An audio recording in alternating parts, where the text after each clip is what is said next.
ప్రకటన గ్రంథం 14వ అధ్యాయము 1 నుండి 5వ వచనం.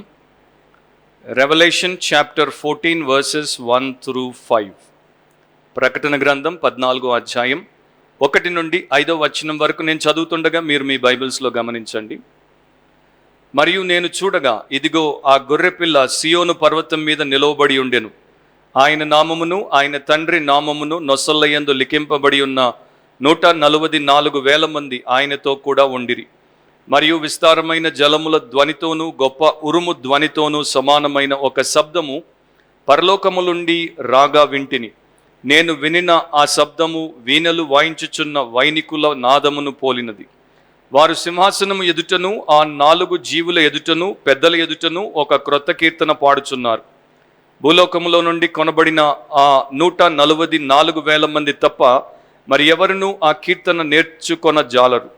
వీరు స్త్రీ సాంగత్యమున అపవిత్రులు కానివారును స్త్రీ సాంగత్యము ఎరుగని వారునై ఉండి గొర్రెపిల్ల ఎక్కడికి పోవునో అక్కడికెల్లా ఆయనను వెంబడింతురు. వీరు దేవుని కొరకును గొర్రెపిల్ల కొరకును ప్రథమ ఫలముగా ఉండుటకై మనుష్యుల్లో నుండి కొనబడిన వారు. వీరి నోట ఏ అబద్ధమును కనబడలేదు. వీరు అనింద్యులు. ప్రార్థన చేద్దాం. పరిశుద్ధుడవు, అతి శ్రేష్ఠుడవు, సర్వోన్నతుడు అయిన మా దేవ, మరొకసారి మేము మీ యొక్క జీవము గల సంఘములో కూడుకోవడానికి మీరు మాకు ఇచ్చినటువంటి ధన్యతను బట్టి, ఆధిక్యతను బట్టి మీకే కృతజ్ఞతా స్తోత్రములు చెల్లిస్తున్నాం. ఈ వాక్య భాగమును మీరు మాకు మీ ఆత్మ ద్వారా బోధించండి. మా మనోనేత్రాలు తెరవబడి దాంట్లో ఉన్నటువంటి సత్యమును మేము గ్రహించడానికి, నేర్చుకోవడానికి, మా జీవితానికి అన్వయించుకోవడానికి మాకు కృప దయచేయండి. అండ్ ఈ సిరీస్ ద్వారా మీ చిత్తము మాలో మా ద్వారా నెరవేర్చుకోమని, యేసు ప్రభువుని హెచ్చించి మహిమపరచమని యేసు పరిశుద్ధ నామమును అడుగుచున్నాం తండ్రి, ఆమేన్.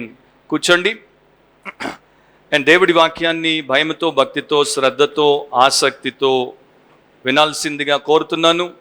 మీ హృదయము తెరిచి, మీ బైబిల్ తెరిచి, మీ కన్నులు తెరిచి చదవాల్సినటువంటి భాగములను చదవండి అండ్ దేవుడి వాక్యమును ఫాలో అవ్వండి.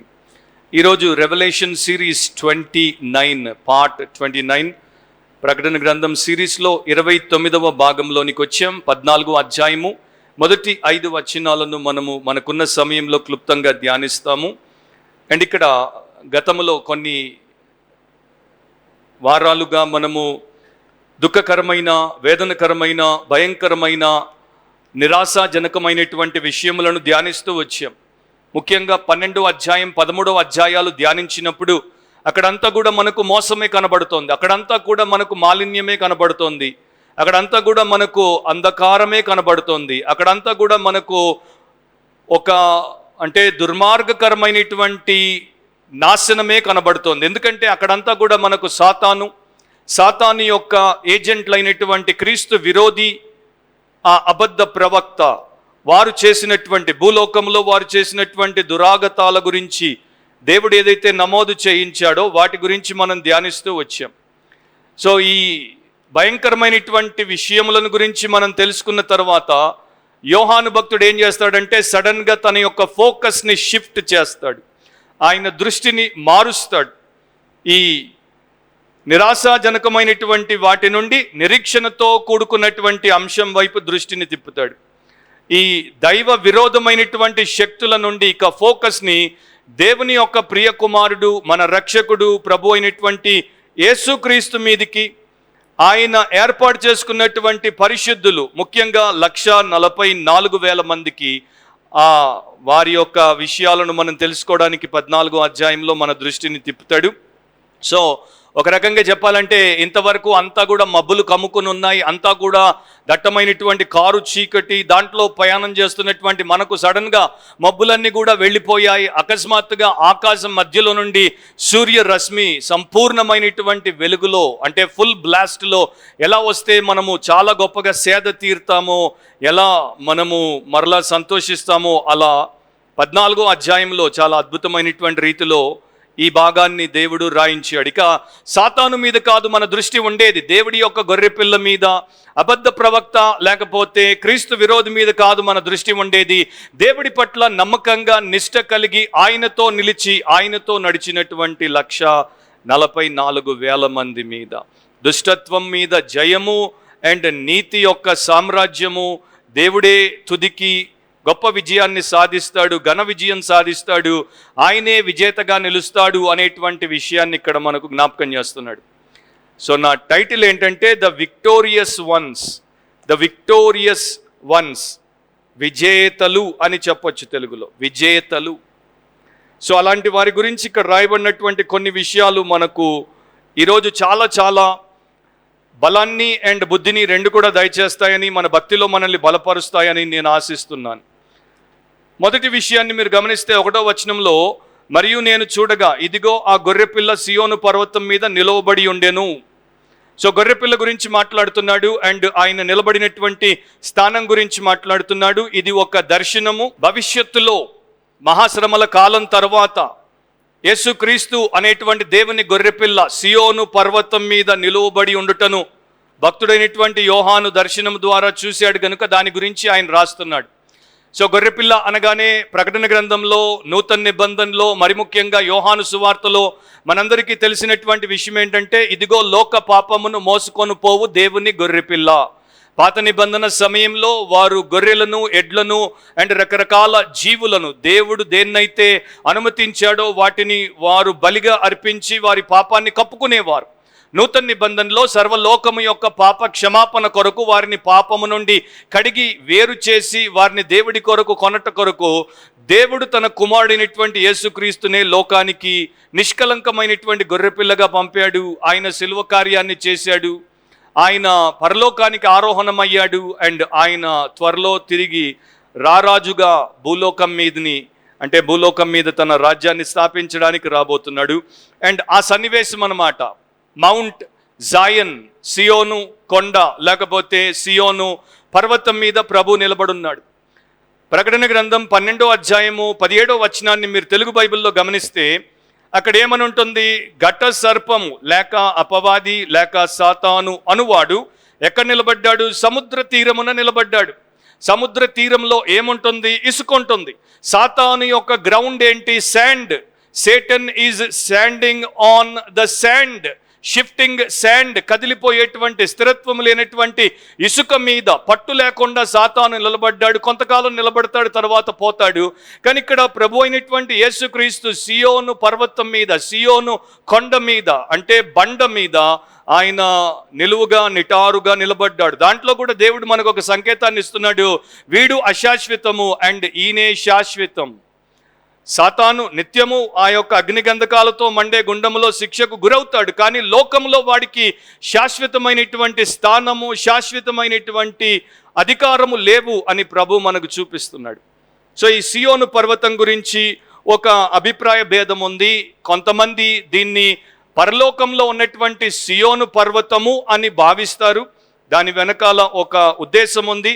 వారి యొక్క ప్రకటన గ్రంథం యొక్క వ్యాఖ్యానం, రెవల్యూషన్ యొక్క ఇంటర్ప్రిటేషన్ని వారికి ఉన్నటువంటి ఆలోచన ప్రకారం వారు చెప్పాలి, దాన్ని వారు బలపరుచుకోవాలి. అంటే ఈ సియోను పర్వతాన్ని వారు తప్పకుండా పరలోకంలో మనకు చూపించాలి, అప్పుడే వారి యొక్క ఇంటర్ప్రిటేషన్కి అది ఫిట్ అవుతుంది. దానికి హెబ్రీ పత్రిక 12వ అధ్యాయంలో 22 నుండి 24 వరకు ఉన్నటువంటి వచనములను చూపిస్తారు. సో అదొక పాసిబిలిటీ అని మనం అనొచ్చు. కాకపోతే అదేనా అనేది ఇక మనము చాలా జాగ్రత్తగా ఆ యొక్క వచనములను పఠనము చేసి తెలుసుకోవాల్సినటువంటి విషయం. హీబ్రూస్ 12:22-24లో ఏమనుంది? ఇప్పుడైతే సియోను కొండకును జీవము గల దేవుని పట్టణమునకును అనగా పరలోకపు యెరూషలేమునకును వేవేల కొలది దేవదూతల యొద్దకును పరలోకమందు రాయబడి ఉన్న జ్యేష్ఠుల సంఘమునకును వారి మహోత్సవమునకును అందరి న్యాయాధిపతి అయిన దేవుని యొద్దకును సంపూర్ణ సిద్ధి పొందిన నీతిమంతుల ఆత్మల యొద్దకును క్రొత్త నిబంధనకు మధ్యవర్తి అయిన యేసునొద్దకును హేబేలు కంటే మరి శ్రేష్టముగా పలుకు ప్రోక్షణ రక్తమునకును మీరు వచ్చి ఉన్నారు. సో ఈ యొక్క హెవెన్లీ జెరూసలేం లేకపోతే హెవెన్లీ జాయన్ గురించి వారు మాట్లాడతారు. రెండవ అభిప్రాయం ఏంటంటే, కాదు, ఇది భూమి మీద ఇశ్రాయేలు దేశంలో యెరూషలేంలో ఉన్నటువంటి యథార్థమైనటువంటి కొండ లేకపోతే పర్వతం, దాన్నే సియోను పర్వతం అంటారు. 2వ సమూయేలు 5వ అధ్యాయం 7వ వచనం మీరు రాసుకోండి. అన్ని వచనాలు ఇప్పుడు మనం చదవడానికి సమయము సరిపోదు, మీరు రాసుకొని తర్వాత చదువుకోవచ్చు. అక్కడ యెబూసీయుల దేశంలో ఉన్నటువంటి యెరూషలేమునకు దావీదు రాజు రావడం, అక్కడ దావీదు యొక్క సింహాసనము స్థాపించబడి అక్కడి నుండి దావీదు తన రాజ్యాన్ని పరిపాలించడం అనేది మనం చూస్తాం. సో దావీదుకు, యెరూషలేముకు, దావీదుకు, సియోను కొండకు ఎనలేని ఒక, అంటే తరతరాలుగా వస్తున్నటువంటి ఒక సంబంధం ఉంది. అండ్ యేసుక్రీస్తు ప్రభు దావీదు కుమారుడిగా ఉన్నాడు. ఆయన గురించి భవిష్యత్తులో ఆయన చేయబోయేటువంటి గొప్ప రాజ్య పాలన గురించి బైబిల్లో ముందుగానే ప్రవచించబడుతూ వచ్చింది. చాలా వచనాలు ఓల్డ్ టెస్టమెంట్లో కనబడతాయి, కానీ నేను సమయాన్ని బట్టి మూడింటిని మీ దృష్టికి తీసుకుని వస్తాను. వీటిని బట్టి ఇది భూమి మీద యెరూషలేములో ఉన్నటువంటి సియోను పర్వతమై ఉండాలి అని మిగతా పండితులందరి యొక్క అభిప్రాయం. కీర్తన 2:6 నేను నా పరిశుద్ధ పర్వతమైన సియోను మీద నా రాజును ఆసీనునిగా చేసి ఉన్నాను. సో దేవుడు అంటున్నాడు, తన రాజు లేక మన రాజు యేసుక్రీస్తు అనేటువంటి ఆయన్ని సియోను పర్వతం మీద ఆసీనుడిగా చేశాడు, రాజుగా చేశాడు. 48వ కీర్తన 1-2 మన దేవుని పట్టణమందు, ఆయన పరిశుద్ధ పర్వతమందు యెహోవా గొప్పవాడును బహు కీర్తినీయుడునై ఉన్నాడు. ఉత్తర దిక్కున మహారాజు పట్టణమైన సియోను పర్వతము రమ్యమైన ఎత్తుగల చోట నుంచబడి సర్వభూమికి సంతోషకరముగానున్నది.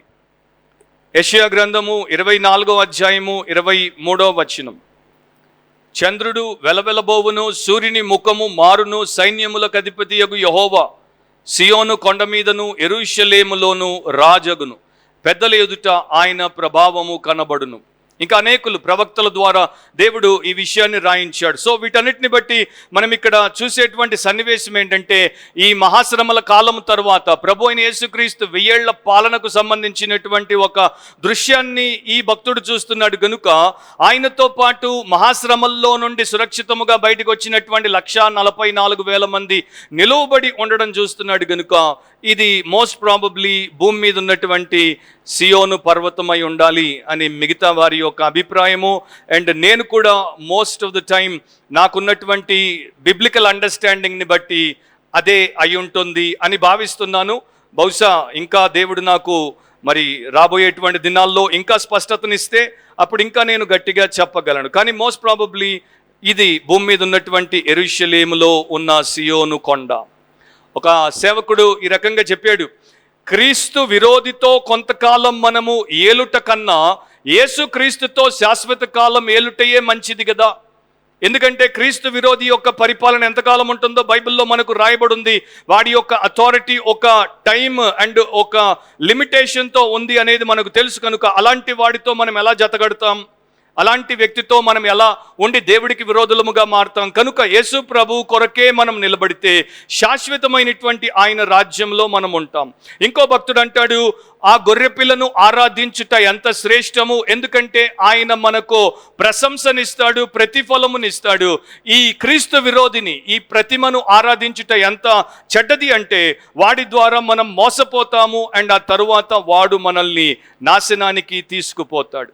సో గొర్రెపిల్ల అనేది ఇక్కడ హైలైట్ చేయబడింది. సియోను పర్వతం మీద ఆయన యొక్క నిత్యమైనటువంటి స్థావరంలో ఆయన స్థానాన్ని మొదట యోహానుకు దేవుడు చూపించాడు. తర్వాత ఆయనతో ఉన్నటువంటి ఆయన పరివారాన్ని గురించి కూడా మనకి ఇక్కడ చూపిస్తాడు. సో నేను ముందుకు వెళ్ళక మునుపు మనం వేసుకోవాల్సినటువంటి ప్రశ్న ఏంటంటే, నిన్ను నన్ను వెతికి రక్షించినటువంటి ఈ యొక్క గొర్రెపిల్లతో మనకున్నటువంటి సంబంధం ఏంటి? ఎందుకంటే 144,000 మందికి దేవుని గొర్రెపిల్ల అయినటువంటి యేసు ప్రభుతో ఎలాంటి అనుబంధం ఉంది, వారి మధ్యలో ఎలాంటి అన్యోన్యత ఉంది, వారు ఒకరికి ఒకరు ఎలా అంకితమై ఉన్నారు, ఆయన వారిని రక్షించుటలో, ఆయన వారిని రూపాంతరపరచుటలో అండ్ వారు ఆయన కొరకే జీవించుటలో ఎంతగా ఒకరికి ఒకరు మమేకమైపోయారు అనేటువంటి విషయాలన్నీ కూడా మీరు కొంత మెడిటేషన్ చేస్తే ఈ చాప్టర్లో, ఈ ప్యాసేజ్లో మనకు కనబడతాయి. కొన్నేళ్ల క్రితము, 100 ఏళ్ల క్రితము ఒక ప్లాంటేషన్లో అందరూ బానిసలు పనిచేసేటువంటి స్థలానికి ఒక సేవకుడు వచ్చాడు. అండ్ అక్కడ ఉన్నటువంటి ఒక వృద్ధుడి దగ్గరికి వచ్చి ఆయన మధ్యాహ్న భోజనం సమయంలో కూర్చున్నప్పుడు ఆ వృద్ధుడైనటువంటి బానిసతో సేవకుడు మాట్లాడుతూ అడిగాడు, నీకు వృద్ధాప్యం మీదకి వచ్చేసింది, ఏదో ఒక సమయంలో చచ్చిపోతావు కదా, సిద్ధంగా ఉన్నావా అంటే, అవును నాకు తెలుసు నేను చచ్చిపోతానని, నాకు పెద్ద వేదాంతం తెలియదు, కానీ నాకు ఒకటి తెలుసు, అదేంటంటే నేను సిద్ధపడి ఉన్నాను. ఎక్కడికి పోతావు అని అడిగాడు ఈ సేవకుడు. ఎక్కడికి పోతానా? మంచి దేశానికి పోతాను అన్నాడు. I will go to the good land. అక్కడ ఏముంటుంది అంటే అక్కడ అంతా ఏముంటుందో నాకు తెలియదు, కానీ ఒకటైతే నాకు తెలుసు, నేను చావుకు దగ్గరగా వచ్చినప్పుడు యేసుకు దగ్గరగా వస్తాను. చచ్చిన తర్వాత ఇక నేను యేసుతోనే ఉంటాను, అదైతే నాకు తెలుసు. ఆ యొక్క బానిస, ఒక ప్లాంటేషన్లో పనిచేసేటువంటి బానిస, ఒక వృద్ధాప్యంలో ఉన్నటువంటి బానిస ఎన్నడూ బైబిల్ని కూడా తన కంటితో తిరిపి చూశాడో లేదో తెలియదు, ఒక కూడికకి వెళ్ళాడో లేదో మనకు తెలియదు, ఎన్ని పాటలు పాడాడో మనకు తెలియదు, అతనికి ఎంత థియాలజీ తెలుసో మనకు తెలియదు. కానీ చాలామంది ఇయర్స్ చర్చెస్కి వచ్చి ఇయర్స్ బైబిల్స్ మార్చి ఇయర్స్ బోధలు విన్నటువంటి వారికి తెలియనటువంటి ఒక నిరీక్షణతో కూడినటువంటి సత్యము ఆ ముసలి బానిసకు తెలుసు. అదేంటంటే చావుకు దగ్గరగా వస్తే యేసుకు దగ్గరగా వచ్చినట్లు. లోకము నుండి వెళ్ళిపోవడం అంటే యేసు సన్నిధానంలోనికి వెళ్ళిపోవడం. అది విశ్వాసులకు ఉండేటువంటి ఒక గొప్ప నిరీక్షణ. రెండో పాయింట్లోనికి మనం వెళ్ళిపోతే, మొదటిది నేను చెప్పినట్టు నాకు గుర్తులేదు. సో మొదటి పాయింట్ ఏంటంటే ద సావరిన్ సేవియర్, సార్వభౌముడైనటువంటి రక్షకుడు ఆ యొక్క సియోను పర్వతం మీద కనబడతాడు. రెండవది ద సీల్డ్ సెయింట్స్, ముద్రింపబడినటువంటి పరిశుద్ధులు మనకి ఇక్కడ కనబడతారు. 1వ వచనంలోనే ఆయన నామమును ఆయన తండ్రి నామమును నొసళ్ళ యందు లిఖింపబడి ఉన్న 144,000 మంది ఆయనతో కూడా ఉండిరి. ఈ 144,000 లేకపోతే 1,44,000 అనేటువంటి ప్రత్యేకింపబడినటువంటి గ్రూప్ గురించి 7వ అధ్యాయంలో మనము దీర్ఘంగా ధ్యానించాం. కనుక మరలా నేను ఆ యొక్క డీటెయిల్స్లోనికి ఇప్పుడు వెళ్ళను. 7వ అధ్యాయంలో దేవుడు మనకు చూపించినటువంటి 144,000 మంది ఎవరైతే ఉన్నారో, ఇశ్రాయేలు 12 గోత్రముల నుండి ఒక్కొక్క గోత్రానికి 12,000 చొప్పున 144,000 మంది యూదులను దేవుడు ఏర్పాటు చేసి వారిని ముద్రించాడు. వారి నొసళ్ళ మీద ఆయన యొక్క ముద్ర వేశాడు. ఆయన వారిని తన యొక్క ప్రత్యేకమైనటువంటి సాక్షులుగా నియమించాడు. ఈ మహాశ్రమల కాలంలో 7 సంవత్సరాల కాలంలో వారు ప్రపంచవ్యాప్తంగా సువార్తీకరణ చేయడానికి జ్యూయిష్ ఇవాంజలిస్టులుగా దేవుడి చేత నియమించబడినటువంటి వారుగా కనబడతారు. అదే 144,000 మంది మరలా మనకి ఇక్కడ 14వ అధ్యాయంలో ప్రత్యక్షమయ్యారు. కొంతమంది పండితులు ఉన్నారు, వారు ఆ గ్రూపు వేరు ఈ గ్రూపు వేరు అంటారు. సో ప్రతిసారి మనము ఈ యొక్క విభేదాన్ని చూసినప్పుడు ఒకటి దృష్టిలో పెట్టుకోవాలి. రెవల్యూషన్ని 2 గ్రూప్స్ ప్రధానంగా, మెయిన్గా చాలా గ్రూప్స్ ఉన్నప్పటికీ ప్రధానంగా 2 వర్గాలు, అంటే లెక్కలోనికి తీసుకోగలిగినటువంటి భక్తిపరులుగా బైబిల్ వేదాంతులుగా ఎంచబడినటువంటి 2 వర్గాలకు సంబంధించిన వారు 2 విధాలుగా విభజిస్తారు. ఒకదాన్ని మరి కవనెంట్ థియాలజీ అంటారు. అది ఆ కవనెంట్ థియాలజీలో ఉన్నటువంటి రిఫార్మ్డ్ గ్రూప్ మెంబర్స్ అందరూ కూడా దీన్ని ఒక రకంగా ఇంటర్ప్రిట్ చేస్తారు. మిగతా వారు డిస్పెన్సేషనలిస్టులు అంటారు, డిస్పెన్సేషనలిజం లేకపోతే డిస్పెన్సేషనల్ థియాలజీ అంటారు. దీంట్లో ఉన్నవారు ఇంకొక రకంగా చేస్తారు. సో ఎట్లా ఉంటుందంటే వారి యొక్క బ్లూ ప్రింట్ ప్రకారమే ప్రతి ఇంటర్ప్రిటేషన్, ప్రతి పాయింట్ దగ్గర వారు ఎంచుకున్నటువంటి దారిలోనే వారు తీసుకెళ్ళిపోతారు. మనకు తెలియకపోతే ఇద్దరు భక్తులే కదా, ఇద్దరు దేవుడికి భయపడతారు కదా, ఇద్దరికీ బైబిల్ బాగా తెలుసు కదా, కానీ ఇద్దరు ఒకే వచనాన్ని ఒకే ప్యాసేజ్ని 2 రకాలుగా ఎందుకు చెప్తున్నారు? ఎందుకంటే వారి యొక్క సోర్స్ ఎక్కడైతే ఉందో అది మనకు తెలియకపోతే ఈ పై విషయం మనకి తెలియదు. సో ఆర్సి స్ప్రౌల్ ఒక రకంగా ఎందుకు చెప్తాడు? ఎందుకంటే కవనెంట్ థియోలాజియన్. జాన్ మెకార్థర్ ఇంకో రకంగా ఎందుకు చెప్తాడు? ఎందుకంటే డిస్పెన్సేషనలిస్ట్ గనుక. సో ఈ యొక్క వ్యత్యాసాన్ని మనం తెలుసుకున్నప్పుడు మనము దాన్ని గ్రహించుటలో పొరపాటు చెయ్యం. మిగతా వారందరూ దీన్ని 7వ అధ్యాయంలో ఉన్నటువంటి వారే 14వ అధ్యాయంలో కూడా ఉన్నారు అంటారు. నేను కూడా అదే అంటాను. కాకపోతే వేరే వేరే కాలంలో ఉన్నారు, వేరే వేరే స్థలంలో ఉన్నారు. 7వ అధ్యాయంలో ఈ 144,000 మంది మహాశ్రమల కాలములోనికి ప్రవేశపెట్టబడుతున్నారు. 14వ అధ్యాయంలో మహాశ్రమల కాలము నుండి వీరు విజేతలుగా బయటకు వచ్చేశారు. అక్కడేమో వారు క్రీస్తు విరోధి అబద్ధ ప్రవక్త ఘట సర్పముతో ఏగాల్సి వచ్చింది, అయినా జయించారు. ఇక్కడేమో యేసు ప్రభుతో సియోను పర్వతం మీద వారు ఆయన్ని మహిమపరచుటకు నిలవబడ్డారు. అండ్ దేవుడు వారికి ఒక ముద్ర వేశాడు కదా, ఆ ముద్రను బట్టి వారు ఆ మహాశ్రమల కాలంలో క్రీస్తు విరోధి చేతుల్లో, అబద్ధ ప్రవక్త చేతుల్లో పడి చంపబడకుండా ఇతర విశ్వాసులు హతసాక్షులైనట్టు ఈ 144,000 మంది దేవుడి చేత కాపాడబడి వారు ప్రభు యొక్క మిలేనియల్ కింగ్డంలో 1000 ఏళ్ల పాలనలోనికి జీవముతోనే ప్రవేశపెట్టబడ్డారు. ఆ షద్రక్, మెషక్, అబెద్నగోలు దేశమంతా కూడా వంగిపోయినప్పుడు వారు వంగలేదు. వారిని తీసుకెళ్లి అగ్నిగుండంలో వేసినప్పుడు ప్రభు వారితో ఉండి వారిని బయటికి ఎలా తీసుకుని వచ్చాడో అలాగే వీరిని కూడా యేసుక్రీస్తు దాంట్లో నుండి బయటికి తీసుకుని వచ్చాడు. సో వీరికి ఇక్కడ ఒక విషయాన్ని పేర్కొన్నాడు యోహాను. ఆయన నామం అంటే యేసు ప్రభు యొక్క నామం, ఆయన తండ్రి నామం నొసళ్ళ మీద లిఖింపబడింది. ఇద్దరి పేర్లు వీళ్ళ నొసళ్ళ మీద రాయబడి ఉన్నాయి. యేసు నామం లేకపోతే గొర్రెపిల్ల యొక్క పేరు రాయబడ్డానికి సూచన ఏంటి అంటే రిడెంప్షన్ బై ద బ్లడ్, విమోచన, ఆయన రక్తము ద్వారా వీరు విమోచించబడ్డారు అన్నదానికి ఆ ముద్ర సూచన. తండ్రి యొక్క పేరు కూడా వీరి నొసటి మీద ఎందుకు రాయబడింది? ఎందుకంటే అది it is signifying their rebirth లేకపోతే new birth through the father's grace. తండ్రి యొక్క కృప చేత వారు కృత జన్మ అనుభవంలోనికి వచ్చారు కనుక వారికి ఆ దేవుడితో ఉన్నటువంటి relationship, redemption through the lamb and relationship with God the father. So ఇప్పుడు ఆ దేవుడు వారికి తండ్రి అయిపోయాడు. యూదులు ఎప్పుడు కూడా దేవుడిని తండ్రి అని పిలవడానికి జంకుతారు, దేవుడు పేరు ఎత్తడానికే వారు భయపడతారు. కానీ 144,000 మంది ప్యూర్ బ్లడెడ్ జివిష్ సెయింట్స్ ఇప్పుడు ఆయన్ని తండ్రి, అబ్బా తండ్రి అనడానికి సంకోచించరు. అండ్ యోహాను సువార్త 17వ అధ్యాయం 10వ వచనంలో ప్రధాన యాజకుని ప్రార్థన యేసు ప్రభు చేసినప్పుడు చాలా చక్కగా ఈ మాట చెప్పాడు 10వ వచనంలో, నావన్నీయు నీవి, నీవియు నావి. సో దేవుడితో అంటున్నాడు, నావన్నీ నీవి, నీవి నావి. సో ఇద్దరు కూడా ఈ 144,000 మందిని ముద్రించారు. వారి కోసం, తండ్రి అయిన దేవుడి కోసం, ప్రభు అయిన యేసుక్రీస్తు కొరకు ముద్రించారు.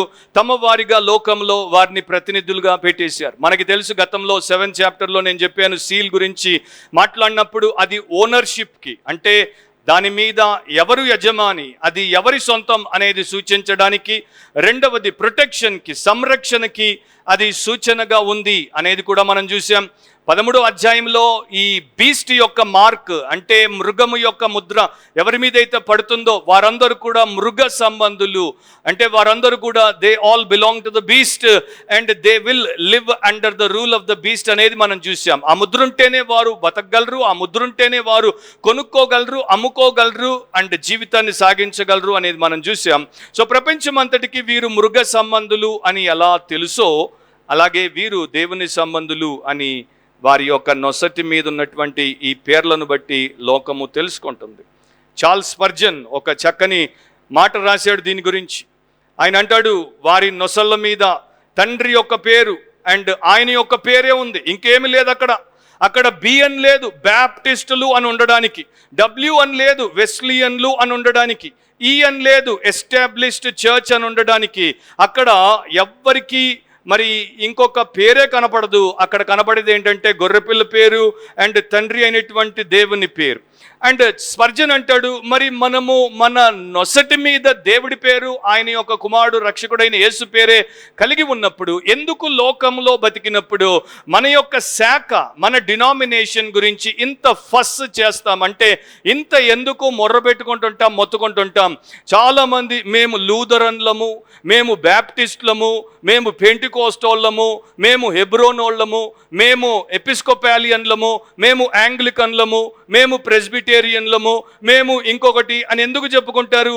నాకు జ్ఞాపకం వస్తుంది, ఒకానొక సమయంలో లూథర్ అనేవాడు, మార్టిన్ లూథర్, ఎవరి పేరు మీద అయితే లూథరన్ చర్చ్ ప్రపంచంలో ఉనికిలోకి వచ్చిందో ఆయన అనేవాడు, మిమ్మల్ని మీరు లూథరన్ అని ఎందుకు పిలుచుకుంటున్నారు?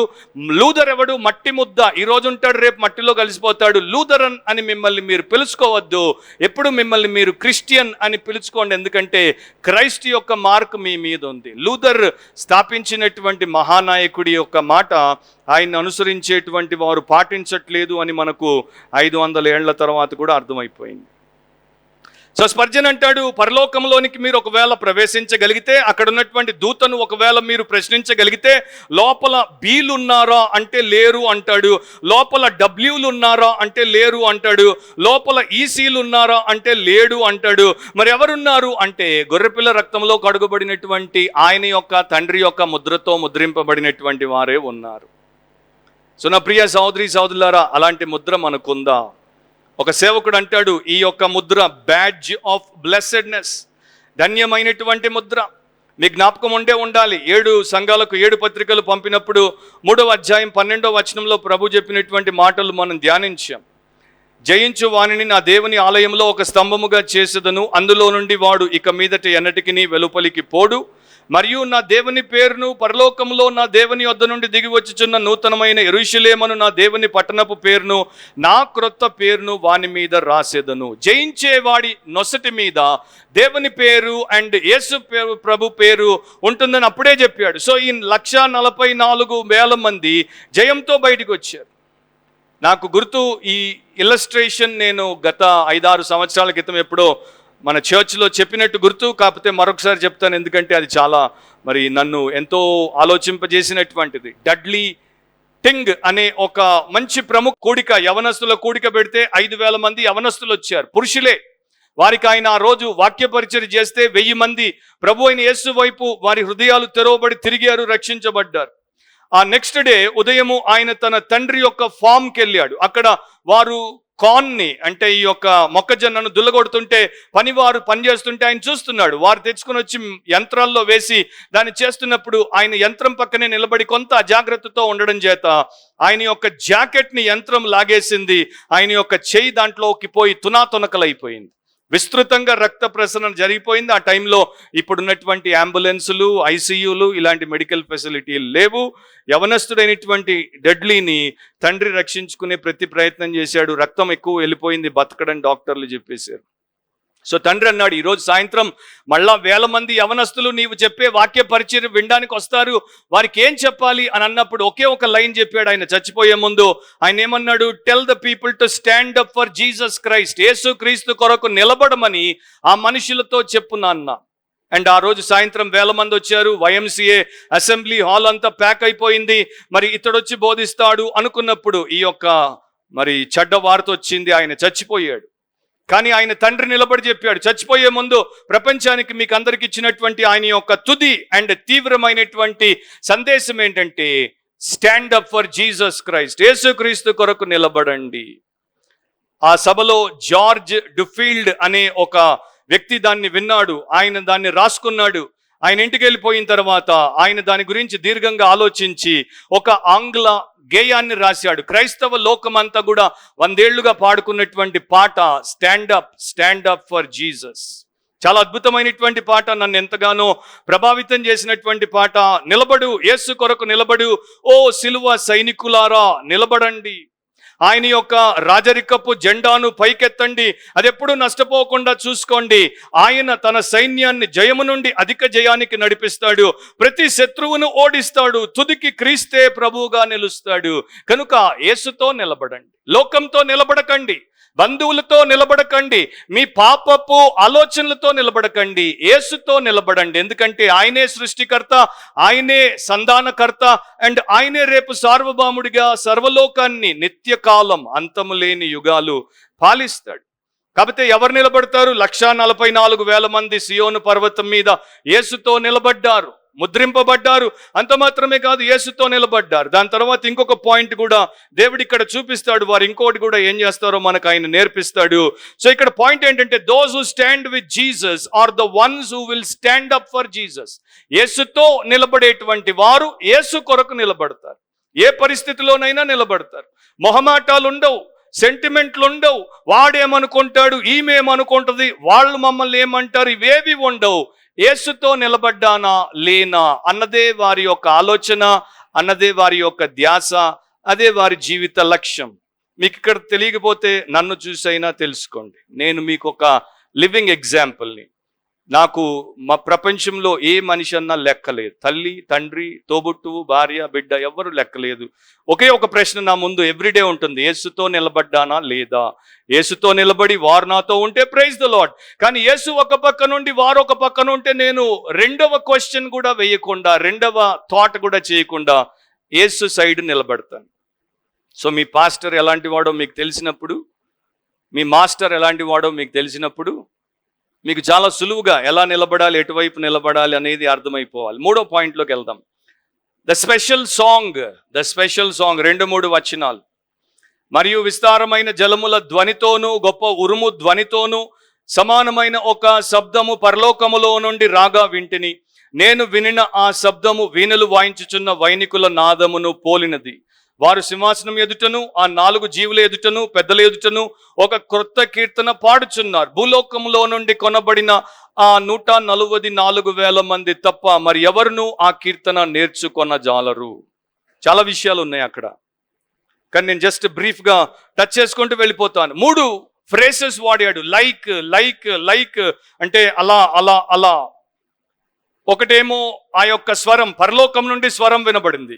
యోహానుకు వినబడుతుంటుంది, కనబడుతుంటుంది. స్వరాలు వినబడతాయి, శబ్దాలు వినబడతాయి, దర్శనాలు కనబడతాయి. సో ఆయనది ఆడియో విజువల్ అంటే విజనరీ ప్రొఫెటిక్ రెవల్యూషన్ అన్నమాట. ప్రవచనతో కూడుకున్నటువంటి ఆ ప్రత్యక్షతలు ఆయనకి 2 రకాలుగా కూడా ఇవ్వబడుతున్నాయి. మరి ఆ స్వరం ఏంటి అనేది మనం చూడక మునుపు ఆ స్వరం ఎలా ఉండింది అనేది చూస్తే అది విస్తారమైన జలముల ధ్వనితో. మొట్టసారి మనం 1వ అధ్యాయం ధ్యానించినప్పుడు యేసుప్రభు స్వరాన్ని గురించి 15వ వచనంలో మీకు నేను చెప్పాను. ఆయన స్వరం పద్మాసు ద్వీపంలో సముద్రపు ఒడ్డున నిలబడినటువంటి భక్తుడికి ఆ సముద్రపు ఘోష వినబడుతూనే ఉంటుంది.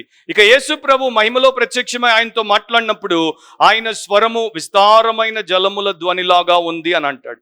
తర్వాత గొప్ప ఉరుము ధ్వని వంటిది అని అంటాడు. దీని గురించి కూడా మనము 6వ అధ్యాయంలో ఆల్రెడీ చూసేసాం కనుక దాని గురించి నేను చెప్పను. అక్కడ ఏమని ఉంటుంది, 4 జీవుల్లో ఒకటి రమ్ము అని ఉరుము వంటి స్వరముతో చెప్పగా వింటిని. సో గతంలో ఇవి మనకు అలవాటైనటువంటివే. 15వ అధ్యాయము 2వ వచనంలో ఇంకొక మాట రాయబడి ఉంటుంది. అక్కడ మీరు చూసినట్లయితే, మరియు అగ్నితో కలిసి ఉన్న స్ఫటికపు సముద్రము వంటిది ఒకటి నేను చూచి తిని, ఆ క్రూర మృగమునకును దాని ప్రతిమకును దాని పేరుగల సంఖ్యకును లోబడక వాటిని జయించిన వారు దేవుని వీణలు గలవారై ఆ స్ఫటికపు సముద్రమునొద్ద నిలిచి ఉండుట చూచి తిని. సో దేవుని వీణలు కలిగినటువంటి వారిగా, సో సముద్ర జలముల్లాగా, గొప్ప ఉరుములాగా అండ్ వీణలు వాయించేటువంటి వైనికుల నాదములాగా ఈ యొక్క శబ్దం వినబడింది. మరి ఆ శబ్దము ఏంటి అన్న దాంట్లోనికి రాక మునుపు హాప్స్ అనేవి మనకి ఇక్కడ కనబడతాయి. పరలోకంలో సంగీతం ఉంది అండ్ పరలోకంలో వారు ఒక వాయిద్యాన్ని వాయిస్తున్నారు. తెలుగు బైబిల్లో వీణే, ఇంగ్లీష్ బైబిల్స్లో హాప్ అండ్ కొన్ని వర్షన్స్లో లయర్. అండ్ ఒక సేవకుడు తన ఆర్టికల్లో రాశాడు, ఆ యొక్క పదాన్నే, ఇక్కడ యోహాను వాడినటువంటి పదాన్నే మీరు ఇంకొక రకంగా తీసుకున్నట్లయితే అదే అనుబంధితమైనటువంటి పదం నుండి మనకు ఆ యొక్క ఇది వస్తుంది అనమాట. గిటార్ అంటారు దీన్ని. సో లయర్ అనేది ఒక స్ట్రింగ్డ్ ఇన్స్ట్రుమెంట్ కనుక తర్వాత కాలంలో దాన్ని ప్రపంచంలో గిటార్ అని పిలవడం మొదలుపెట్టారు అని ఒక ఆయన రాశాడు. అది మరి బహుశా నిజమై ఉండొచ్చు, నాకు తెలియదు. కానీ అది గిటారా, సితారానా, వాయిలినా అనేది పక్కన పెడితే అది ఒక చక్కని శ్రావ్యమైనటువంటి సంగీతాన్ని వినిపించేటువంటి వీణే. తెలుగు బైబిల్లో అలా రాయబడి ఉంది. శబ్దము లేక స్వరము, ఆ పదానికి 2 అర్థాలు వస్తాయి. అది శబ్దమైన అయి ఉండాలి, లేకపోతే పలికేటువంటి స్వరమైన అయి ఉండాలి. కొంతమంది యేసు ప్రభు యొక్క స్వరము అని అన్నారు, కొంతమంది శ్రమల కాలంలో హతసాక్షులైనటువంటి పరిశుద్ధుల స్వరము అన్నారు, కొంతమంది దూతల స్వరము అన్నారు. మిగతా వారు లేదు లేదు 24 మంది పెద్దలు వీణలు పట్టుకొని దేవుణ్ణి స్తుతిస్తున్నారు గనుక వారి యొక్క వీణావాదము అండ్ వారి యొక్క స్వరము అని అంటున్నారు. ఇక అది పరలోకానికి పోయిన తర్వాత తెలుసుకుందాం. కాకపోతే ఇక్కడ ఒక పాయింట్ చెప్తాను. వారు ఒక పాట పాడుతున్నారు, క్రొత్త పాట లేక క్రొత్త కీర్తన ఆర్ స్పెషల్ సాంగ్ అనేది వారు పాడుతున్నారు. ఇక్కడ ఇంకొక టెక్స్చువల్ డిఫికల్టీ ఉంది. ఇక్కడ తెలుగులో కూడా మీకు చూపిస్తాను. 3వ వచనంలో వారు అని ఉంటుంది. ఇక 4, 5 వచనాల్లో వీరు వీరు వీరు వీరు అని 4 సార్లు ఉంటుంది. అంటే అక్కడ ఒక డిఫరెన్సియేషన్, అంటే వారు వీరు అన్నటువంటి ఒక వ్యత్యాసాన్ని భక్తుడు చూపిస్తున్నాడు అని కొంతమంది పండితులు, మరి ఆ యొక్క పాట పాడేది వేరు అండ్ దాన్ని నేర్చుకున్నది 144,000 మంది వీరు అని అన్నారు. కాకపోతే అక్కడ మనము ఖచ్చితంగా చెప్పలేం. కాకపోతే నా అభిప్రాయం ఏంటంటే ఆ పైన ఉన్నటువంటి విమోచింపబడినటువంటి వారు విమోచన గీతాన్ని పాడుతున్నారు అండ్ ఈ 144,000 మంది కూడా ప్రత్యేకంగా ఆ గీతాన్ని పాడుతున్నారు. ఎలాంటి సందర్భంలో పాడుతున్నారు? ఒక సేవకుడు అంటాడు, వారు ఈ యొక్క భూమి మీద విపరీతమైనటువంటి భయంకరమైనటువంటి దినాల్లో ఉండి వారికే అలాంటి అనుభవం కలిగినటువంటి వారిగా ఉన్నారు గనుక వారు చుట్టూ ఈ శ్రమ అనేది అండ్ ఈ దుఃఖం అనేది లేకపోతే పాపం అనేది సాతానీయ శక్తుల ప్రభావం అనేది పెరుగుతున్నప్పుడు వారు దేవుడి కొరకు బ్రతికారు గనుక, అలాంటి ఎక్స్క్లూజివ్ ఎక్స్పీరియన్స్ వారికే ఉంది గనుక ఈ పాట వారే పాడడానికి అర్హులు. రక్షించబడి విమోచింపబడినటువంటి వారు పాడేటువంటి పాట అండ్ దేవుని కొరకు అలాంటి దుష్పరిస్థితుల్లో నిలబడి దేవుడి ద్వారా సంరక్షించబడి బయటికి వచ్చి డెలివరెన్స్కి గురైనటువంటి వారు పాడేటువంటి పాట అని రాయడం జరిగింది. సో ఏది ఏమైనప్పటికీ ఇది ఈ 1,44,000 మంది తప్ప మరి ఎవరు కూడా నేర్చుకోలేనటువంటి కీర్తన అని 3లో ఆయన చెప్తాడు. ఇక్కడ ఓ విషయాన్ని మనం గమనించాలి. ఒక పెద్ద కాయర్ ఉంది, అంటే చాలా పెద్ద గాన బృందం అనండి. కాయర్లు స్టార్టింగ్లో చర్చెస్లో ఉండేవి కావు. తర్వాత ఈ యొక్క ప్రొటెస్టెంట్ రిఫర్మేషన్ వచ్చిన తర్వాత పరిశుద్ధులందరూ పాటలు పాడాలని మార్టిన్ లూథర్ పాటలు రాసేవాడు.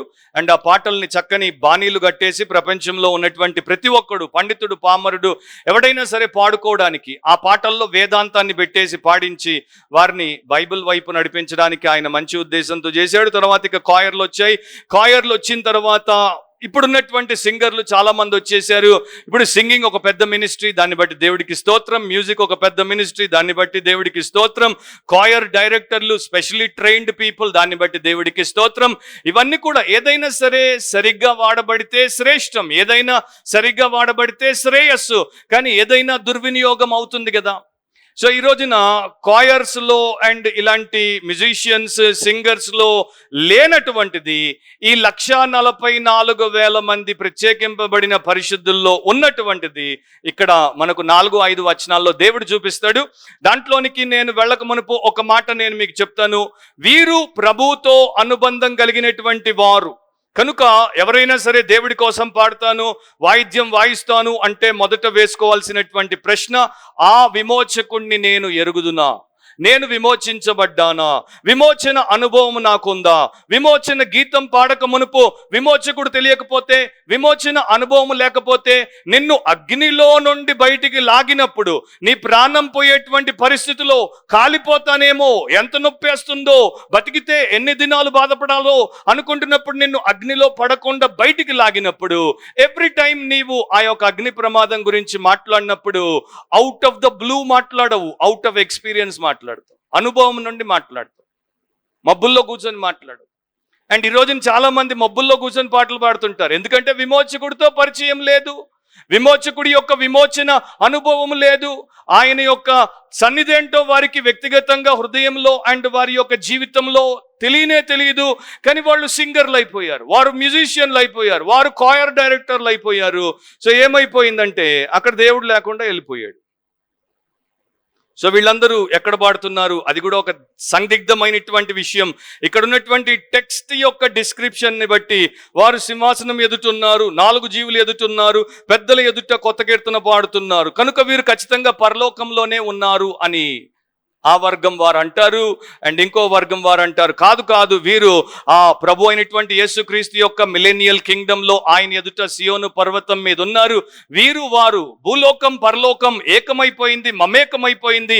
ఇప్పటిలాగా మధ్యలో వ్యత్యాసం లేదు. పైన తండ్రి ఉన్నాడు, ఇక్కడ కుమారుడు ఉన్నాడు, అండ్ పరిశుద్ధాత్ముడు భూలోకాన్ని పరలోకాన్ని ఏకం చేసేసాడు అంటారు. మీరు ఏది కావాలంటే తీసుకోండి. అందుకే అన్నాను, రెవల్యూషన్ అంటే చాలా కష్టం. ప్రతి పాయింట్లో పెనుగులాట ఉంటుంది, ఎక్కడ తప్పినా కూడా ఇక అంతే. పాయింట్ ఏంటంటే వీళ్ళందరూ కూడా ప్రతిష్ఠింపబడినటువంటి పరిశుద్ధులు గనుక వీరు ప్రత్యేకమైనటువంటి పాట పాడుతున్నారు.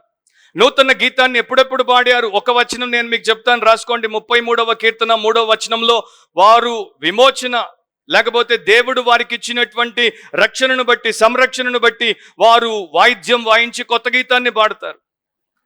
ఒక భక్తుడు, ఆయన పేరేంటో మనకు తెలియదు, నేను చూసి రాసుకునేంత టైం నాకు దొరకలేదు, కానీ 2 పాటలు రాశాడు. మొదటి పాట ఓవర్ ద సన్సెట్ మౌంటైన్స్ అనేటువంటి భక్తి పాట రాశాడు.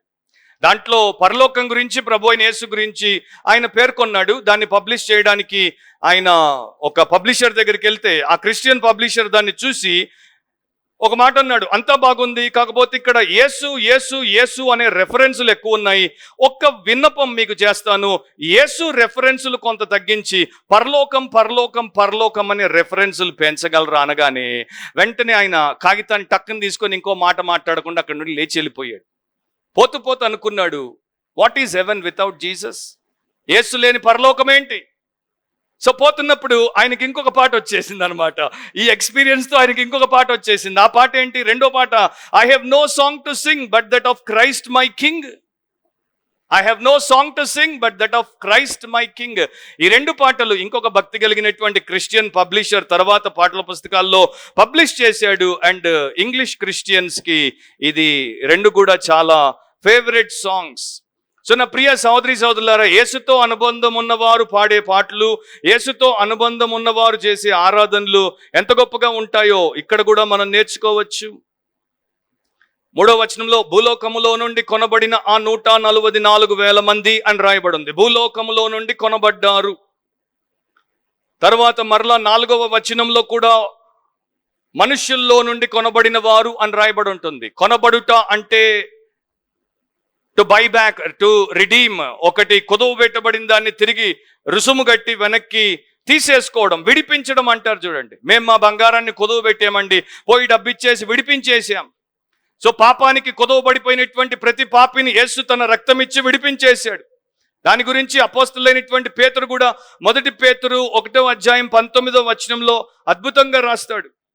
అమూల్యమైన రక్తము చేత అనగా నిర్దోషమును నిష్కలంకమునకు గొర్రెపిల్ల వంటి క్రీస్తు రక్తము చేత విమోచింపబడితిరని మీరు ఎరుగుదురు కదా.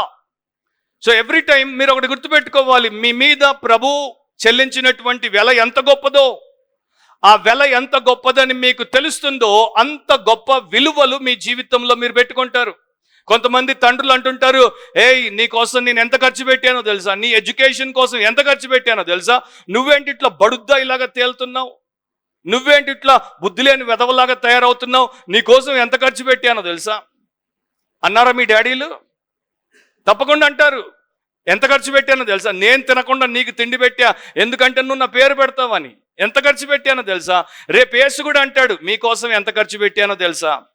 ఎంత ఖర్చు పెట్టాడు? ఆయన స్వంత ప్రాణాన్ని ఖర్చు పెట్టాడు. ఆయన రక్తాన్ని ఇచ్చి మనల్ని కొన్నాడు. భూలోకం, ఏ భూలోకం మీద అయితే సాతానీయ అధికారం ఉందో దాంట్లో నుండి వీరు విమోచించబడ్డారు. అంత మాత్రమే కాకుండా ఏ మనుషులు దేవుడికి వ్యతిరేకంగా దేవుణ్ణి శపించి మారు మనసు పొందకుండా పాపానికే ఓటేశారో వారి మధ్యలో నుండి విమోచించారు. సో జస్ట్ ఇమాజిన్, ఆఫ్ఘనిస్తాన్ నుండి మొన్న అమెరికన్ ఫ్లైట్లు వెళ్ళిపోతున్నాయి, జర్మనీ ఫ్లైట్లు వెళ్ళిపోతున్నాయి, ఫ్రాన్స్కి వెళ్ళిపోతున్నాయి, ఇంకా ఎక్కడెక్కడికో వెళ్ళిపోతున్నాయి. కొంతమంది ఫ్లైట్లు ఎక్కి ఆఫ్ఘనిస్తాన్ బయటికి వెళ్ళిపోయారు, మిగతా వాళ్ళందరూ ఆఫ్ఘనిస్తాన్లో ఇప్పుడు మగ్గిపోతున్నారు. సో బయట పడిపోయినటువంటి వారిని ఏమంటాము? విమోచించబడ్డారు. They are redeemed. So redeemed out of the earth, redeemed out of the people. The earth and the people have become slaves to the devil. వారి మధ్యలో నుండి విమోచించబడ్డారు. సో కొంతమంది అనుకుంటుంటారు, మా ఇంట్లో నేను ఒక్కడనే రక్షించబడ్డాను బ్రదర్, నాకు సపోర్టే లేదు, మా బంధువుల్లో మా ఒక్క కుటుంబమే రమ్ముకుంది, మాకు సపోర్టే లేదు. సపోర్టా? పైనుండి సపోర్ట్, ఫుల్ సపోర్ట్ ఉంది నీకు. నీకెంత సపోర్ట్ ఉందంటే నువ్వు 100 ఏళ్ళు కాదు 1000 ఏళ్ళు బతికినా కావాల్సినంత సపోర్ట్ ఉంది. నీ థింకింగ్ మారాలి. నీకు ట్రాన్స్ఫర్మేషన్ ఎక్కడ రావాలంటే, ఓ దేవా వీళ్ళందరికన్నా నాకు ఏమి ఎక్కువ ఉందని చూసావు, వీళ్ళను వదిలేసి నన్ను విమోచించావు, నేను నీకు ఎంత రుణపడి ఉంటానో, వీళ్ళందరూ విమోచించబడేంత వరకు ప్రార్థిస్తాను, పనిచేస్తాను అనుకోవాలి తప్ప నేను ఒక్కడినే నమ్ముకున్నా, నాకు దిక్కులేడు, నాకు పెళ్ళి ఎవరు చేస్తారు, నాకు పిల్లని ఎవరు ఇస్తారు. ఇదంతా కూడా unbiblical, worldly, non sensical and without faith talk అంటాను నేను. సో భూమి నుండి అండ్ మనుషుల నుండి రక్షించబడ్డాం. సో అది నా థింకింగ్, అది బిబ్లికల్ థింకింగ్. కనుక అలా మనం థింకింగ్ చేస్తే మనకు అసలు నెమ్మది అనేది ఎక్కువ అవుతుంది అండ్ దుఃఖము, బాధ లేకపోతే అలజడి అనేది తక్కువ అవుతుంది. 1 కొరింథీ 6వ అధ్యాయంలో 19-20 వచనాల్లో పౌలు శ్రేష్టమైన మాటలు రాశాడు. మీరు మీ సొత్తు కారు, విలువ పెట్టబడి కొనబడిన వారు కనుక మీ దేహముతో దేవుని మహిమపరచుడి. సో నిన్ను యేసు ప్రభు ఎంత వెలపెట్టి కొన్నాడో గుర్తుపెట్టుకో. 4వ దాంట్లోనికి వెళ్ళిపోదాం. అక్కడ 4వది ఏంటంటే ద సపరేటెడ్ వన్స్, వేరుపరచబడిన వారు. 4వ వచనం, వీరు అంటే ఈ 1,44,000 మంది స్త్రీ సాంగత్యమున అపవిత్రులు కానివారు, స్త్రీ సాంగత్యము ఎరుగని వారునై ఉండి గొర్రెపిల్ల ఎక్కడికి పోవునో అక్కడికెల్లా ఆయనను వెంబడింతురు. వీరు దేవుని కొరకును గొర్రెపిల్ల కొరకును ప్రథమ ఫలముగా ఉండుటకై మనుషుల్లో నుండి కొనబడ్డారు. జస్ట్ బ్రీఫ్ గా నేను టచ్ చేస్తాను. వీరి యొక్క అమేజింగ్ క్యారెక్టర్, ఈ 1,44,000 మంది అద్భుతమైన అమోఘమైనటువంటి గుణం, వారికి ఉన్న లక్షణం. ఈ వచనం చాలా మందిని ఇబ్బందికి గురి చేసింది. ఎందుకంటే స్త్రీ సాంగత్యమున అపవిత్రులు కాలేదు అంటే స్త్రీతో వీరు కలిసి, ఈ 1,44,000 మంది యూదా పురుషులు స్త్రీతో కలిసి అపవిత్రులు అవ్వలేదు, స్త్రీ సాంగత్యాన్ని అసలు ఎరుగరు అనగానే చాలా మందికి ఇక్కడ మరి బిబ్లికల్ ఇంటర్ప్రిటేషన్ ప్రాబ్లం అనేది అరైజ్ అయిపోయింది. నేను సింప్లిఫై చేసి 2 కారణాలు మీకు చెప్తాను. ప్రకటన గ్రంథం ప్రకారము ఒక వ్యక్తి తన్ను తాను అపవిత్రపరుచుకోలేదు, దేవుడికి వ్యతిరేకంగా వ్యభిచరించలేదు అని అంటే అర్థం ఏంటంటే లోకముతో అతడు ఏకమైపోలేదు. లోక సంబంధమైనటువంటి విగ్రహారాధనకు తన్ను తాను అతడు అమ్మేసుకోలేదు. యాకోబు 4:4 మనందరికీ గుర్తుండాల్సినటువంటి మాట, మర్చిపోకూడనటువంటి సత్యం. వ్యభిచారులారా, ఈ లోక స్నేహం దేవునితో వైరమని మీరు ఎరుగరా? కాబట్టి ఎవడు ఈ లోకంలో స్నేహము చేయగోరునో వాడు దేవునికి శత్రువగును. సో లోకముతో స్నేహం అంటే దేవుడికి వ్యతిరేకంగా వ్యభిచరించడం. ఇది ఆధ్యాత్మికంగా స్పిరిచువల్లీ కమిటింగ్ అడల్టరీ. సో వీరు ఆ పని చేయలేదు. అందరూ ప్రతిమకు మొక్కుతున్నారు, క్రీస్తు విరోధికి దాసోహం అయిపోయారు. 1,44,000 మంది ప్రభు అయిన యేసు క్రీస్తుకే సంపూర్ణంగా దాసోహం చేసుకొని నిలబడ్డారు. ప్రకటన 18వ అధ్యాయం 9వ వచనంలో మహాబబులోను అనేటువంటి లోక వ్యవస్థ గురించి చూసినప్పుడు, భ్రష్టు కొట్టిపోయినటువంటి సమాజం సంఘం గురించి చూసినప్పుడు, దానితో వ్యభిచారము చేసి సుఖభోగములను అనుభవించిన భూరాజులు అని రాయబడి ఉంటుంది. సో వీరు ఆ రాజుల్లాగా, ఆ భూనివాసుల్లాగా ఈ లోకంతో వ్యభిచరించినటువంటి వారు కారు. కనుక వీరు ఆధ్యాత్మికంగా నైతికంగా ఉన్నారు. బైబిల్లో ఇక్కడే ప్రకటన గ్రంథం 21:27లో మీరు చదివితే అపవిత్రమైనదేది కూడా పరలోకంలోనికి ప్రవేశింపదు. చాలా ఖచ్చితంగా దేవుడు చెప్పాడు, నిషిద్ధమైనదేదైనను అసహ్యమైనదైనను అబద్ధమైన దానిని జరిగించు వాడైనను దానిలోనికి ప్రవేశింపడు. అంటే అసలు ఇంపాసిబుల్ అన్నమాట.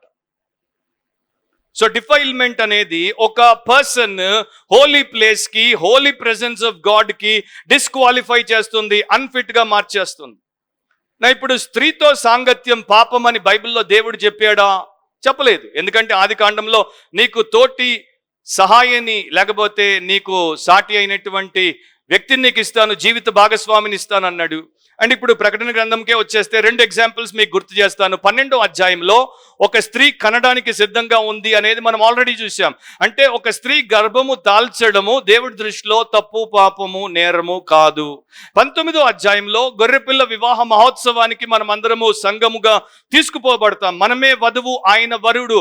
అంటే పెళ్లి చేసుకోవడం, ఒక పురుషుడు ఒక స్త్రీని పెళ్లి చేసుకోవడం, భార్య భర్తలుగా వారు కలిసి జీవించడం పాపం కాదు అని దేవుడే చెప్పాడు. హెబ్రీ 13వ అధ్యాయం 4వ వచనంలో దేవుడి వాక్యం ఏంటోంది? వివాహము అన్ని విషయములలో ఘనమైనది, పానుపు నిష్కల్మషముగా ఉండవలెను. సో వివాహం అనేది అపవిత్రమైనది కాదు. వివాహ సంబంధము అంటే భార్యాభర్తల మధ్యలో దాంపత్య జీవితంలో ఉండేటువంటి లైంగిక సంపర్కము అపవిత్రమైనది కాదు, అది పవిత్రమైనది. దాన్ని దేవుడే స్థాపించాడు. కొంతమంది దాన్ని ఆ రకంగా తీసుకొని ఇంకొక ఇంటర్ప్రిటేషన్లోకి వెళ్ళిపోయారు.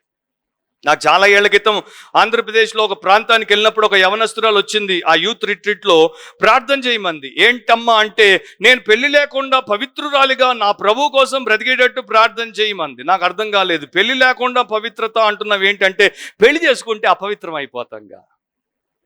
ఎవడు చెప్పాడు? బైబిల్ చెప్పట్లేదు అట్లా. సో వీళ్ళు మరి ఈ యొక్క లోక సంబంధమైనటువంటి ఆ వ్యభిచారమే కాదు, స్త్రీతో వీరు సాంగత్యము చేయలేదంటే, వివాహం చేసుకుంటే వీరికి వచ్చేటువంటి అపవిత్రత, లేకపోతే వివాహం చేసుకోకపోతే వీరికి ఉండేటువంటి పవిత్రత అన్నది ఇక్కడ పాయింట్ కాదు. ఇక్కడ ఉన్నటువంటి మెయిన్ పాయింట్ ఏంటంటే, అక్కడ కూడా స్కాలర్స్ మధ్యలో విభజన ఉంది. నా పాయింట్ నాకు అర్థమైంది ఏంటో నేను మీకు చెప్పేస్తాను. Holiness of sex with in marriage, వివాహంలో సెక్స్ లేక లైంగిక సంపర్కం అనే దాని యొక్క పరిశుద్ధత గురించి దేవుడు ఎంత గట్టిగా చెప్పాడో, వివాహానికి వెలుపల, out side of marriage, sex is immoral and so unclean. అంత అపవిత్రమైనది అండ్ అది దైవ వ్యతిరేకమైనది. సో దేవుడి వాక్యాన్ని బట్టి మనం అర్థం చేసుకోవాల్సింది ఏంటంటే, వివాహ సంబంధంలో దానికి ఉన్న పవిత్రత వివాహ బంధం లేకపోతే లేదు. అండ్ బాడీతో వ్యభిచరించిన, మైండ్తో వ్యభిచరించిన ప్రభు మాటల ప్రకారం రెండు తప్పే. సో ఈ 1,44,000 మంది బహుశా వారికి అక్కడ వాడబడిన మాట పార్తే నియోయ్ అంటే వర్జిన్, అంటే కన్యక అని తెలుగులో స్త్రీని అంటాము. వీరు మరి తమ యొక్క శీలాన్ని కోల్పోనటువంటి వారు, వీరు శారీరక సంపర్కాన్ని చేయనటువంటి వారు. సో బహుశా అపోస్తులైన పౌలు 1 కొరింథీ 7వ అధ్యాయంలో, యేసు ప్రభు మత్తయి 19వ అధ్యాయంలో కొంతమంది దేవుని రాజ్యం కోసం నపుంసకులుగా ఉంటారు. దేవుడి సేవ కోసం మనం పెళ్లి చేసుకోకపోతే ప్రభు గురించి ఎక్కువ ఆలోచిస్తాం, ప్రభు కోసం ఎక్కువ పని చేస్తాం అనేటువంటి ఆలోచనతో ఉండి, ఎందుకంటే 7 సంవత్సరాల శ్రమల కాలంలో ప్రపంచమంతా అల్లకల్లోలం అయిపోతున్నప్పుడు, అరాచకాలు పెరిగిపోతున్నప్పుడు, ఆ టైంలో 1,44,000 మంది పెళ్లి చేసుకొని కాపురం చేసి పిల్లా జల్లా అనేటువంటి బాదరా బందీలో పడతారా అనే ప్రశ్న మనకు తప్పకుండా రావాలి. మీకు వచ్చిందా? రాకపోతే తెచ్చుకోండి. పడతారా? పడకపోవచ్చు. సో మోస్ట్ ప్రాబబ్లీ వీళ్ళు సెలిబ్రేట్స్, అంటే వివాహము లేకుండా బ్రహ్మచర్యాన్ని పాటించినటువంటి వారు. అంత మాత్రమే కాదు, అక్కడ ప్రతి ఒక్కడు వ్యభిచరిస్తున్నాడు. అప్పుడు దాకా ఎందుకు 7 year ట్రిబులేషన్ టైం వదిలేసాయి. ప్రస్తుతమే చూడు, everywhere there is a trap. ప్రతి చోట ఈ యొక్క మాలిన్యంతో నిండిపోయాం. మన చేతిలోనే ఈ మాలిన్యం మనకు 24/7 అందుబాటులో ఉంటుంది. సో అది పోర్నోగ్రఫీ కావచ్చు, లేకపోతే అశ్లీల భూత సాహిత్యం కావచ్చు, మరొకటి కావచ్చు. దాని చేత ఎంతమంది తమ శీలాన్ని అపవిత్రపరచుకోవట్లేదు, మైలపరచుకోవట్లేదు. సో వీరు 2 రకాలుగా బాడీ మైండ్లో హోలీ పీపుల్, ఎందుకంటే ప్రభువుకి అంకితం అయిపోయారు.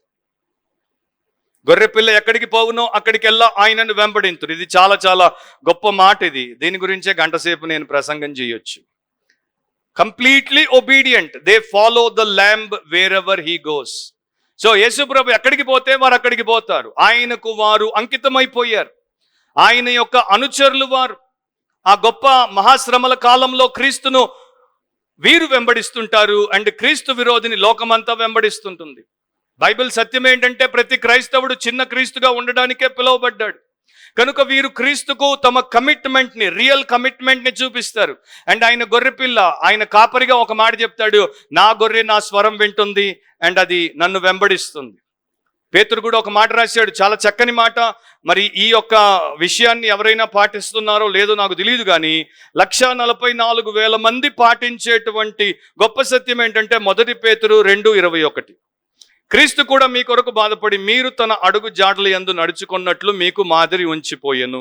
సో 1,44,000 ఆయన అడుగు జాడల యందు నడుచుకున్నట్లు, ఆయన ఎక్కడికి వెళ్తే అక్కడికి, ఎలా వెళ్తే అలా వారు కూడా వెళ్తారు. Christ is there example. So ఇప్పుడు నేను ఒక క్రిస్టియన్గా, నీవు ఒక క్రిస్టియన్గా వేసుకోవాల్సినటువంటి ప్రశ్న ఏంటంటే, నాకు ఎగ్జాంపుల్ ఎవరు? నేను ఎవరిని చూడాలి? పలానా సేవకుడిని చూసి అనుకరించాలా, పలానా వ్యక్తిని చూసి, విశ్వాసం చూసి అనుకరించాలా, లేక మా ఇంటి వారిని చూసి అనుకరించాలా, లేకపోతే జీసస్ నా యొక్క ప్రైమరీ ఎగ్జాంపులా? యేసే నా ఎగ్జాంపుల్. సో ప్రతి విషయంలో ఒక ప్రశ్న, ఒక సందేహము, లేకపోతే ఒక సమస్య వచ్చినప్పుడు దాంట్లో యేసు ఏం చేస్తాడు అనేటువంటి ప్రశ్న వేసుకుంటే ఎంత బాగుంటుంది. యేసు ప్రభువుకి మరి ఈ రోజున చిన్న తలనొప్పి వచ్చింది, చిన్న తలనొప్పి. అది ఆ చిన్న తలనొప్పితో చర్చికి రాకుండా ఇంట్లో ఉంటాడా? యేసు ప్రభు అయితే ఆయనకి సమాజ మందిరానికి పోయి అలవాటు ఉంది. చిన్న తలనొప్పి, ఆ రోజు వర్షం వస్తుంది, యేసు దగ్గర గొడుగు లేదు, చర్చికి పోకుండా ఉంటాడా? గొడుగు లేదు, వర్షం వస్తుంది. అట్లా వేసుకోండి, అట్లా ప్రశ్నలు. నేను 30 years బ్యాకే వేసుకున్నా, రక్షించబడిన ఫస్ట్ ఇయర్లోనే వేసుకున్నా. అప్పుడు ఒక పుస్తకం చదివాను, ఆ పుస్తకంలో రాసినటువంటి విషయాల్ని బట్టి వేసుకున్నా. దేనికి ప్రాధాన్యతనివ్వాలి? యేసైతే దేనికి ప్రాధాన్యతనిస్తాడు? Very simple. నేను ఏ రకంగా తీర్మానం చేయాలి, ఆ సిచ్యువేషన్లో యేసు ప్రభువుని పెట్టు, ఆయనైతే ఎలా తీర్మానం చేస్తాడు నాకు తెలియదు బ్రదర్ అంటే బైబిల్ చదువు, తెలుసుకో. అక్కడ ప్రతి విషయాన్ని ప్రభు మనకు నేర్పించాడు.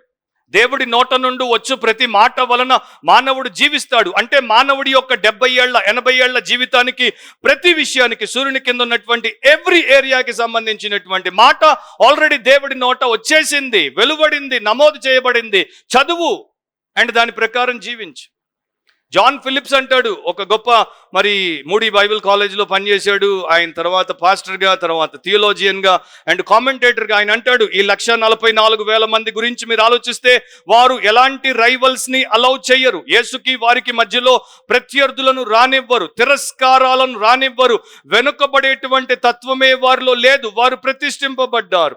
ఒకవేళ వాటికన్ పట్టణపు మెట్ల మీద యేసు ప్రభు వారిని నిలబెట్టి ఈ యొక్క క్రైస్తవ్యం అంటే రోమన్ క్యాథలిక్ క్రైస్తవ్యం, ఆ మృగానికి సంబంధించినటువంటి క్రైస్తవ్యం అని చెప్పమంటే ఈ 144,000 మంది వెనువెంటనే పోయి చెప్తారు.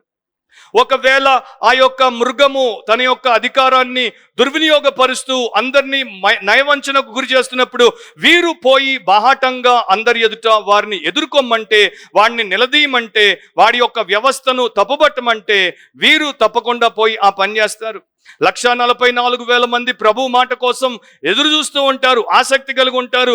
ప్రపంచంలో దేవుడి రాజ్యానికి సంబంధించి లక్షల మందికి సువార్త ప్రకటించండి అంటే 144,000 మంది వెళ్ళిపోతారు. హైయెస్ట్ హిమాలయాస్ ఎక్కుతారు అండ్ దారుణమైనటువంటి ఎడారు ఇసుకలు దాటుతారు అండ్ గొప్ప అడవుల గుండా వెళ్తారు, ఎక్కడికైనా పోతారు. 144,000 మంది గొర్రెపిల్ల ఎక్కడికి వెళ్ళమంటే అక్కడికి వెళ్తారు. హిట్లర్ యొక్క గెస్టాపో వీరి వెంట పడినట్టు ఈ యొక్క మృగపు సైనికులు వీరి వెంట పడినా వీరు మాత్రం ప్రభునే అనుసరిస్తారు అండ్ వీరు ప్రభు కొరకు అహర్నిశలు తప్పిస్తూ ఉంటారు. సో వీరికి వచ్చేటువంటి ప్రతిఫలం చాలా గొప్పదంటాడు. వారి యొక్క సేవ ప్రతిష్ట ఏ స్థాయిదో ప్రతిఫలం కూడా అంతే. సో నా ప్రియ క్రైస్తవ సహోదరి సహోదరుడా, ఒక క్రిస్టియన్గా నా రెస్పాన్స్ ఏంటి? నేను రెవల్యూషన్ 14 చదివినప్పుడు, నేను ఈ 4th verse చదివినప్పుడు, ఉపేందర్ అనేటువంటి క్రిస్టియన్ అయిన నేను దాన్ని చదివి ఊరుకోవాలా? దాన్ని చదివి అబ్బో గ్రేట్ సెయింట్స్, జాయింట్ సెయింట్స్ అని మూసేయాలా? లేకపోతే if they were like that why shouldn't I be also like that, నేను కూడా అలా ఎందుకు ఉండకూడదు అని అనుకోవాలా? డిమోస్థీనస్ అనే ఒక వ్యక్తి, ఫిలాసఫర్, ఆరటర్ అవ్వడానికి, వక్త అవ్వడానికి ఏం కావాలి అంటే మొదట క్రియ అన్నాడు, యాక్షన్ అన్నాడు. రెండవది ఏం కావాలి అంటే యాక్షన్ అన్నాడు. మూడవది ఏంటి అంటే యాక్షన్ అన్నాడు. క్రియ క్రియ క్రియ. నువ్వు వక్త అవ్వాలంటే క్రియ చేయి, క్రియ చేయి, క్రియ చేయి. నేను బెస్ట్ క్రిస్టియన్ అవ్వాలి, కమిటెడ్ క్రిస్టియన్ అవ్వాలి, క్రైస్ట్ లైక్ క్రిస్టియన్ అవ్వాలి, ఏం చేయాలి? Obey obey obey, action action action. Follow me అంటే ఒబే మీ అనే అర్థం కదా. సో వీరు ప్రథమ ఫలం అంట. ఓల్డ్ టెస్టిమెంట్ చదివేటువంటి వారందరికీ తెలుసు, పంట రాగానే దాంట్లో మొదటి ఫలాన్ని దేవుడికి వారు ప్రతిష్ఠించేవారు, దేవుణ్ణి గణపరిచేవారు. అలాగే వీరు యూదులు ఇశ్రాయేలీయుల యొక్క రక్షణ విషయంలో మొట్టమొదట రక్షించబడ్డారు. 144,000 మంది దేవుడికి ఫస్ట్ ఫ్రూట్స్గా, ఆఫరింగ్గా సమర్పించబడ్డారు. ఇక వీరి తర్వాత మిగతా వారు రక్షించబడతారు. ఆ వివరాలు మీకు కావాలంటే రోమా 11వ అధ్యాయం అంతా మెల్లగా చదువుకోండి. సో వీళ్ళు ఫస్ట్ ఫ్రూట్, ఆ తర్వాత and so all Israel shall be saved అని అక్కడ రాయబడి ఉంటుంది. సో నా ప్రియ సహోదరి సహోదరులారా, మనము మన జీవితాన్ని అలా ప్రతిష్ఠించామా? ఇప్పటికి కూడా చాలా మంది వారి జీవితంలో కానుకిచ్చేసి నేను దేవుడికి సేవ చేసేసాను అనుకుంటారు. దేవుడికి కావలసినటువంటి మూల కానుక నీవిచ్చేటువంటి రూపాయ, నీవిచ్చేటువంటి వెండి బంగారం కాదు, నీవు దేవుడికి కావలసినటువంటి కానుక. సో నీ లైఫ్ని డెడికేట్ చేసావా? నీ లైఫ్ని దేవుడి యొక్క సర్వీస్కి, దేవుడి యొక్క ఆనర్కి ఇచ్చేసావా? ఫ్రాంకులు యుద్ధం చేయడానికి సైనికులని ఎంపిక చేసుకుంటున్నప్పుడు అదొక క్రిస్టియన్ దేశం కనుక, క్రిస్టియన్ మతం కనుక వారందరినీ బ్యాప్టిజం సర్వీస్కి తెచ్చారు. 1000 మంది ఒకేసారి బ్యాప్టిజమ్స్ పొందుతున్నారు ఈ ఫ్రాంకులు. సో అందరూ కుడి చేతిని మాత్రం పైకి పెడుతున్నారు. నేను ఎత్తలేను, నాకు ఫ్రోజన్ షోల్డర్. కుడి చేయి మాత్రం పైకి పెడుతున్నారు. బాప్తిస్మం ఇచ్చేటువంటి సేవకుడికి అర్థం అవ్వట్లా, ఎందుకు నిండా మునగరా అంటే పైకి పెడుతున్నావు కుడి చెయ్యి అంటే. వాడు అన్నాడు, ఇదే చేత్తో కత్తి పట్టాలా, కుతుకలు కొయ్యాలా, కనుక ఈ చెయ్యిని బ్యాప్టైజ్ చెయ్యొద్దు. అది రియల్గా హిస్టారికల్ స్టోరీ. మీరు అట్లా చేయకపోవచ్చు, కానీ మీరు ఏం ఉంచలేదు అంటే మీ మైండ్ని ఆయన యొక్క సమర్పణకు ఇవ్వలేదేమో, మీ హృదయాన్ని ఇవ్వలేదేమో, మీ యొక్క చూపులను ఇవ్వలేదేమో, మాటలను ఇవ్వలేదేమో, లేక మీ పర్సుని ఇవ్వలేదేమో, మరొకటి ఇవ్వలేదేమో. What are you holding back from Jesus? యేసుకి ఇవ్వకుండా ఏది పట్టుకున్నారు? బ్యాప్టిజంలో శరీరాన్ని అయితే ముంచేశారు, కానీ మీరు ప్రభులోనికి మునిగారా? ఇక 5వది చివరి పాయింట్, 5th verse చూడండి. వీరి నోట ఏ అబద్ధమును కనబడలేదు, వీరు అనింద్యులు. 144,000 మంది వారి నోట్లో ఏ అబద్ధము కనబడలేదు. స్యూడోస్ అనే పదానికి రెండు అర్థాలు ఉన్నాయి. న్యూ టెస్టిమెంట్లోనే ఒక చోట గైల్ అని, అంటే కపటము అని, ఇంకొక చోట ప్రకటన గ్రంథంలో అబద్ధము అని అది తర్జుమా చేయబడింది. సో వీరి నోట్లో రెండు ఉండవు. అవేంటంటే, ఒకటి వీరి నోట్లో కపటం ఉండదు, రెండవది వీరి నోట్లో అబద్ధం ఉండదు. అండ్ బైబిల్లో మీరు తర్వాత చదువుకోండి, ప్రకటన గ్రంథం ఈ పాటికి మనం కవర్ చేసినటువంటి లెసన్స్లో అండ్ రాబోయేటువంటి లెసన్స్లో అబద్ధికులు ఎక్కడుంటారు, అబద్ధికులను దేవుడు ఎందుకు అసహించుకుంటాడు, చాలా స్పష్టంగా రాయబడి ఉంది. ఒక వచనం నేను చదువుతాను, ప్రకటన 21:8. పిరికివారును, అవిశ్వాసులను, అసహ్యులను, నరహంతకులను, వ్యభిచారులను, మాంత్రికులను, విగ్రహారాధకులను, అబద్ధికులందరూ అగ్ని గంధకములతో మండు గుండములో పాలు పొందుదురు. ఇది రెండవ మరణం. చాలా మంది లాజిక్ ని ఉపయోగించేటువంటి సో కాల్డ్ పీపుల్ ఏమంటారు తెలుసా? అబద్ధం ఎక్కడ బ్రదర్, అబద్ధం ఏంటి బ్రదర్, ఇన్నోసెంట్ సిన్ బ్రదర్, అది అమాయకపు పాపం బ్రదర్. అబద్ధాన్ని తీసుకుని వచ్చి ఆ అగ్నిగుండంలో పడేసేటువంటి కిరాతకులతో చేర్చారేంటి? నేను చేర్చలేదు, దేవుడే చేర్చాడు. నరహంతకుల పక్కన, వ్యభిచారుల పక్కన, అండ్ ఈ యొక్క విగ్రహారాధికుల పక్కన, ఆయన అవిశ్వాసుల పక్కన, మాంత్రికుల పక్కన ఎవరిని పెట్టాడు? అబద్ధికులను పెట్టేశాడు. అంటే దేవుడి దృష్టిలో అదెంత దారుణమైన పాపం. ఆయన సత్యము, ఆయన వాక్యము సత్యము, ఆయన ఆత్మ సత్యస్వరూపి. ఆ సాతాను అబద్ధికుడు, అబద్ధమునకు జనకుడు. సో నీవు దేవుడి సంబంధివైతే నీ నోట్లో అబద్ధం ఎట్లా వస్తుంది? ఇప్పుడు ఇక్కడ ఉన్న వారందరికీ కూడా ఒక పాఠం, మీరు అబద్ధాలు ఆడే అలవాటు కలిగి ఉన్నారా? అయితే మీరు యేసు ప్రభుకి ఇంకా ప్రతిష్ఠింపబడలేదు. ఆయన వెళ్ళే ప్రతి చోటికి మీరు వెళ్ళట్లేదు. ఎందుకంటే మీరు ఇంకా అబద్ధమునే ఆశ్రయిస్తున్నారు. అబద్ధం అనేది సాతాను యొక్క మోసపూరితమైనటువంటి గుణానికి సంబంధించింది. దాన్ని దేవుని యందు ప్రతిష్ఠింపబడినటువంటి వాడు కలిగి ఉండకూడదు. ఎట్టి పరిస్థితుల్లో అబద్ధము ఆడకూడదు. అది న్యూ టెస్టిమెంట్. ఓల్డ్ టెస్టిమెంట్లో పలానా వారు ఆడారు కదా, ఆడారు. నువ్వు కూడా ఆ టైంలో ఉంటే ఆడు, నాకేం ప్రాబ్లం లేదు. ఈ టైంలో ఉన్నావు కనుక ఆడలేవు. As simple as that. Moses టైంలో ఆయన అలౌ చేసి ఉండొచ్చు, కానీ జీసస్ టైంలో అలౌ చేయడు. ఎందుకంటే మోసెస్ ట్రూత్ కాదు, Jesus is the truth.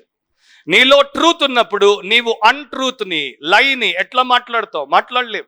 And ఈ సత్యస్వరూపియగు ఆత్మచేత ముద్రింపబడిన వాడు అబద్ధం ఎట్లా ఆడతాడు? ఆడలేడు. ఏథెన్స్లో ఒక ఆయన ఉండేవాడు, ఆయన పేరు డెనాడెస్. ఈయన పచ్చి అబద్ధికుడు అనమాట. ప్రతి ఒక్కరితో అబద్ధం ఆడతాడు. కంసలోడు అంటాడు చూడండి, అమ్మ బంగారం చేసినా కొంత కొట్టేయాలి, అమ్మకి బంగారం చేసినా కొంత కొట్టేయాలి, లేకపోతే మాకు పడదు. అట్లాగే వీడు తండ్రికి అబద్ధం చెప్తాడు, తల్లికి అబద్ధం చెప్తాడు, భార్యకు అబద్ధం చెప్తాడు, పుట్టిన బిడ్డకు అబద్ధం చెప్తాడు, గురువుకి అబద్ధం చెప్తాడు, ప్రతి ఒక్కడికి అబద్ధం చెప్తాడు. కనుక వీడు అబద్ధికుడు అని పట్టణం అంతా గుర్తింపు. సో ఒకరోజు పట్టణంలో ఉన్నటువంటి పెద్దల దగ్గరికి వచ్చి అంటున్నాడు, మన దేవుళ్లను, దేవతలన్నింటినీ సాక్షార్థముగా పిలువనంపి ఈ రోజు నేను మీకు సత్యమే చెప్తాను అన్నప్పుడు వారందరూ ఏక కంఠంతో ఏమన్నారు తెలుసా? మేం కూడా మన దేవుళ్లను, దేవతలన్నిటినీ పిలిపించుకొని సాక్షార్థముగా నువ్వు చెప్పే సత్యాన్ని అబద్ధమనే ఎంచుతామన్నారు. ఎందుకంటే ఒకసారి ఆ రెప్యుటేషన్ వచ్చేస్తే మళ్ళా నమ్మడము కష్టం. సో నీవు అబద్ధికుడవా, అబద్ధికురాలవా? అబద్ధం ఆడుతుంటావా? అనాలోచితంగా అబద్ధాలు చెప్పేస్తావా? పని దగ్గర అబద్ధం, వ్యాపారం దగ్గర అబద్ధం, ఇంట్లో అబద్ధం, బయట అబద్ధం, చర్చిలో అబద్ధం, ప్రతి చోట అబద్ధం. 144,000 మందికి లేదు. 144,000 మంది సమిష్టిగా అందరూ దాంట్లోనికి పోయారు, అందరూ బయటకు వచ్చారు. ఒక్కడు తప్పిపోలేదు. శారీరకంగా నాశనానికి ఒక్కడు అప్పగించబడలేదు, ఆత్మీయంగా ఒక్కడు చెడిపోలేదు, ఒక్కడు పర్వర్ట్ అవ్వలేదు. 1,44,000 వర్ ట్రూ టు జీసస్. ఒక మంచి మాట ఉంటుంది, నాకు ఇష్టమైనటువంటి మాట, జెఫన్యా. ఇది చెప్పేసి నేను ప్రార్థనలోకి వచ్చేస్తాను. జెఫన్యా గ్రంథంలో 3వ అధ్యాయము 13వ వచనం. ఇశ్రాయేలీలలో మిగిలిన వారు పాపము చేయరు, అబద్ధమాడరు. జాగ్రత్తగా వినండి. ఇశ్రాయేలీలలో మిగిలిన వారు పాపము చేయరు, అబద్ధమాడరు, కపటములాడు నాలుక వారి నోట నుండదు. వారు ఎవరి భయం లేకుండా విశ్రాంతి గలవారై అన్నపానములు పుచ్చుకొందురు. మీకు ఇలాంటి చక్కని విశ్రాంతితో కూడినటువంటి అన్నపానములు ఆనందముతో తిని దేవుడికి కృతజ్ఞత చెల్లించి పనిచేసేటువంటి జీవితం కావాలా? అయితే అక్కడ రాయబడినటువంటి పనులు చెయ్యండి. 1, పాపము చెయ్యకండి. 2, అబద్ధం ఆడకండి. 3, మీ నోట్లో కపటపు నాలుక లేకుండా చూసుకోండి. చాలామంది క్రైస్తవులు కపటాలు వారి యొక్క నోట్లో పెట్టుకుని ఒకటి ముందు ఒకటి వెనక మాట్లాడడం, అది క్రీస్తు ప్రభువుని అవమానాల పాలు చేయడం. సో నేను కపటం మాట్లాడను ప్రభువా, నేను అబద్ధం చెప్పను ప్రభువా, నేను సత్యమే మాట్లాడతాను. మీకు ఎవరి దగ్గరైనా భోజనం చేస్తే రుచించలేదనుకోండి, మీ టేస్ట్కి నచ్చలేదనుకోండి, బాగుంది, చాలా బాగుంది, బొంకొద్దు, ఏమనకండి, ఫుల్ మెక్కి వెళ్ళిపోండి అంతే. Thank you for the meal అనండి, వెరీ టేస్టీ అని అబద్ధం చెప్పొద్దు. అండ్ కపటపు మాటలు వద్దు. సో ఈ రెండు కూడా నాన్ క్రిస్టియన్కి సంబంధించినవి. న్యూయార్క్కి ఒకసారి ఒక చైనీస్ వాడు ఫస్ట్ టైం వచ్చాడు. న్యూయార్క్లో ఉన్నటువంటి షోరూమ్స్, న్యూయార్క్లో ఉన్నటువంటి పెద్ద పెద్ద స్టోర్స్, మిలమిలా మెరిసిపోయేటువంటి ప్రకాశమానమైనటువంటి గ్లాస్ షో కేసులు, విండోస్ని చూసేసరికి మతిపోయిందంట. వెనక్కి వెళ్ళిపోయాడు తన దేశానికి.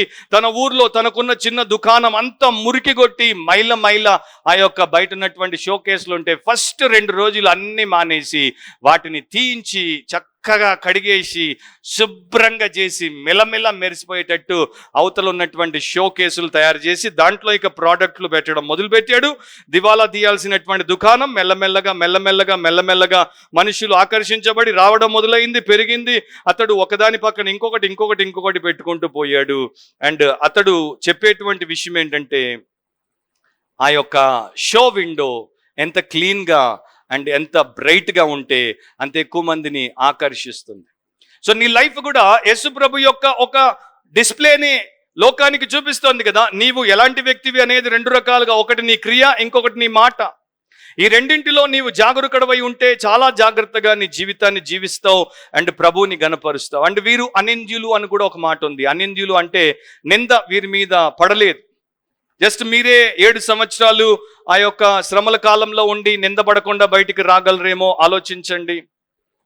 దేవుడి ఎదుట వీరు నిందలేని వారు. ఆ పదానికి అమోమాస్ అనేటువంటి పదానికి అర్థం ఏంటంటే శారీరకంగా లోపము లేకుండుట అండ్ ఆధ్యాత్మికంగా నైతికంగా ఏ తప్పు పట్టలేని స్థితిలో ఉండుట. So they were blameless before God. ఇలాంటి అర్పణనే దేవుడికి అర్పించాలి. ఈరోజు కూడా మనము ఆ గ్రంథములో రెస్పాన్సివ్ రీడింగ్లో చదివాం. దేవుడు దాన్ని ఇవ్వాలి, దీన్ని ఇవ్వద్దు, దాన్ని ఇవ్వాలి, దీన్ని ఇవ్వద్దని ఎలా చెప్పాడో దాని ప్రకారం చూస్తే ఈ యొక్క కన్యక కూడా ప్రకటన గ్రంథం 19వ అధ్యాయంలో ఆమెను కూడా రేపు ప్రభు సిద్ధపరిచినప్పుడు ఆమె ఎలా సిద్ధపరచుకుంటుందో అక్కడ రాయబడి ఉంటుంది. ఆ గొర్రెపిల్ల వివాహోత్సవం సమయం వచ్చింది, ఆయన భార్య తను తాను సిద్ధపరచుకుంది. ఎలా సిద్ధపరచుకుంటుంది? ఆమె ధరించుకున్నట్టుకు ప్రకాశమానములను నిర్మలములనైన సన్నపు నార బట్టలు ఆమెకి ఇయ్యబడును. అంటే she will be like a blameless brightly lit bride. అలాంటి జీవితం మనకు ఉండాలి. అది దేవుని యొక్క చిత్తం. అందుకే ఈ వాక్యం, అందుకే ఈ గ్రంథం, అందుకే సంఘం, అందుకే పరిశుద్ధాత్మ, ఆయన యొక్క పరిచర్య. సో నీవు నిందారహితుడిగా ఉన్నావా? నీవు అబద్ధము లేకుండా ఉన్నావా? కపటము లేకుండా ఉన్నావా?